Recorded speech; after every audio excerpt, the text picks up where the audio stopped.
तपस्वी ब्रह्म ऋषि शांडिल्य, पूर्णमासी और मधुमंगल का श्री कृष्ण प्रेम। इन व्रज बालकों में से एक था ऋषि शांडिल्य का पुत्र मधुमंगल। उससे कन्हैया ने कहा, तू हमारे घर का तो खाता रहता है, किंतु अपने घर का तो हमें कभी खिलाता ही नहीं है। पवित्र ब्राह्मणों के घर का भोजन खाने से बुद्धि पवित्र होती है। इसी कारण से कन्हैया ने मधुमंगल के घर का भोजन खाना चाहा। यशोदा जी ने शांडिल्य ऋषि से कहा था कि मधुमंगल को रोज भोजन करने भेजना। यशोदा उनका बड़ा आदर करती थी। सो आज कन्हैया उस ऋषि पुत्र से कह रहा था, तू रोज मेरे घर आता है, आज मुझे तू अपने घर का खिला। मधुमंगल दौड़ते हुए अपने घर आया और अपनी माता पूर्णमासी से बात की।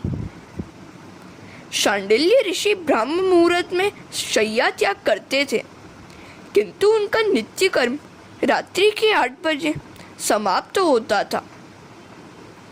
माता को बड़ा आनंद हुआ, किंतु अभी तक रसोई बनाई ही नहीं थी। शांडिल्य ऋषि प्रातः काल में गायत्री मंत्र की 24 माला फेरते थे। पंचायत देवों की पूजा, पंच देवों का अभिषेक, विश्वदेव यज्ञ होम, मध्याह्न संध्या, विष्णु सहस्त्र नाम पाठ, भागवत पाठ और अंत में भगवान के नामों का 21 जप करते थे। इतना सब करते करते सांझ ढल जाती थी। इन तपस्वी ब्राह्मण को खाने तक का समय नहीं मिलता था, सो वे रात्रि के समय फलाहार करते थे। वे एक बार भजनानंद मिला नहीं कि फिर भोजन आनंद, सांसारिक सुख नीरस लगते हैं। हमारे जीव को भजन में आनंद नहीं मिलता है, सो अन्य विषयों में आनंद ढूंढता रहता है। ब्राह्मण अवतार तप करने के लिए, विलास के लिए नहीं। भगवान नहीं चाहते हैं कि ब्राह्मण विलासी हो जाए। वैश्य और क्षत्रिय का विलास तो कुछ अंशों में क्षम्य है, किंतु ब्राह्मण का विलास अक्षम्य है। यदि अंतकाल तक ब्राह्मण पवित्र रहे, विलास की कामना तक न करे, तो भगवान उसे दिव्य आनंद देते हैं। पतिव्रता का धर्म है कि जब तक पति ने भोजन न किया हो, तब तक वह भी भोजन न करे। शांडिल्य और पूर्णमासी अत्यंत पवित्र थे। पूर्णमासी के भी पति के साथ साथ फलाहार ही करती थी। उनका एकमात्र पुत्र मधुमंगल तो यशोदा के घर भोजन कर लेता, अतः पूर्णमासी कभी रसोई बनाती ही नहीं।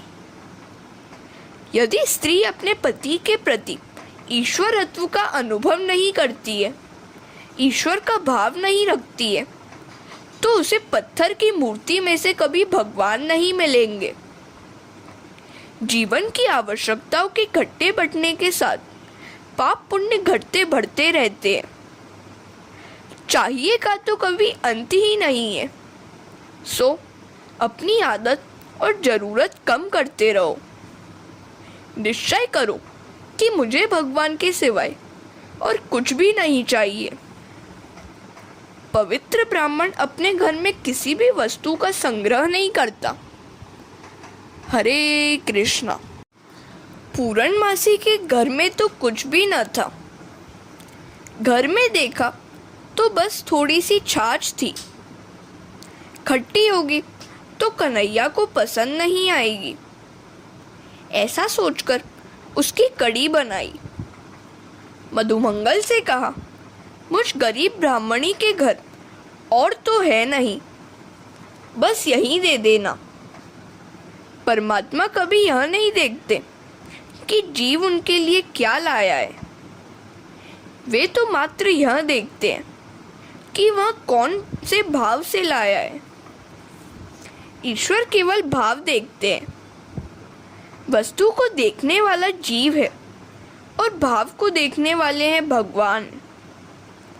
भगवान को हमेशा सर्वोत्तम वस्तु का भोग लगाओ। तो मधुमंगल वह छाछ लेकर आया।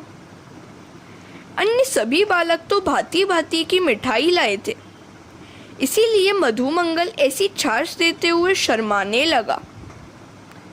उसने सोचा कि यदि मैं ऐसी छाछ कन्हैया को दूंगा तो मुझे सारा जन्म ऐसी खट्टी छाछ ही पीनी पड़ेगी। कान्हा उपवास भी करेगा कि उसकी माँ खट्टी है, सो छाछ खट्टी है। ऐसा सोचकर मधुमंगल स्वयं ही छाछ पीने लगा। भगवान की दृष्टि उस पर पड़ी। अरे मधुमंगल, तेरी माँ ने यह छाछ मेरे लिए भेजी है और मुझे देने के बदले तू ही पिए जा रहा है। मेरी मौसी पूरणमासी ने यह मेरे लिए बड़े प्यार से भेजी है, मुझे भी तो पीने दे। मधुमंगल जल्दी जल्दी पीने लगा। कन्हैया झपट कर उसके पास आया और मटकी अपने हाथ में ले ली, किंतु वह तो खाली हो गई थी। जब कन्हैया ने देखा कि मधुमंगल के मुंह पर थोड़ी सी छाछ लगी है तो उसका मुंह चाटने लगा। यह सब चल रहा था। उसी समय वह ब्रह्मा जी का आगमन हुआ। कन्हैया मधुमंगल से कह रहा था, तेरे पिता तपस्वी ब्राह्मण है, सो तेरी झूठी छाछ मेरी बुद्धि सुधारेगी। श्री कृष्ण बालक के साथ बालक, भोगी के साथ भोगी, योगी के साथ योगी और ज्ञानी के साथ ज्ञानी है। बालक ब्रह्म ज्ञान की बातें समझ नहीं सकते, अतः वे उनका मन खाने पीने की बातों, माखन चोरी आदि से हटते हैं।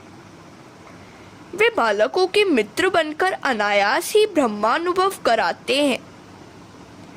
कन्हैया को मधुमंगल का मुंह चाटते हुए पाया तो ब्रह्मा जी को आश्चर्य हुआ। यह कैसा भगवान है? लोग श्री कृष्ण को ईश्वर मानते हैं और यह तो इधर गोप बालकों का मुंह चाटता फिरता है। ईश्वर कभी ऐसा भी हो सकता है क्या? ब्रह्मा पशुपेश में डूब गए हैं। यह वही ब्रह्मा है जिन्होंने क्षीर सागर में जाकर शेष साई भगवान से अवतार लेने की प्रार्थना की थी और उनके देवकी जी के गर्भ में आने की गर्भ स्तुति की थी। आज ये ब्रह्मा जी श्री कृष्ण की सगुण लीला देखकर चकरा गए हैं। सगुण ब्रह्म की चित्र विचित्र लीला को देखकर ब्रह्मा जी सरीखे भी असमंजस में पड़ जाते हैं, तो सामान्य जीव की तो बात ही क्या। निर्गुण ब्रह्म को समझना कुछ आसान है, किंतु सगुण ब्रह्म की लीलाओं का पार पाना बड़ा कठिन है। तुलसीदास जी ने भी कहा है, निर्गुण रूप सुलभ अति, सगुण न जाने कोई। हरे कृष्णा।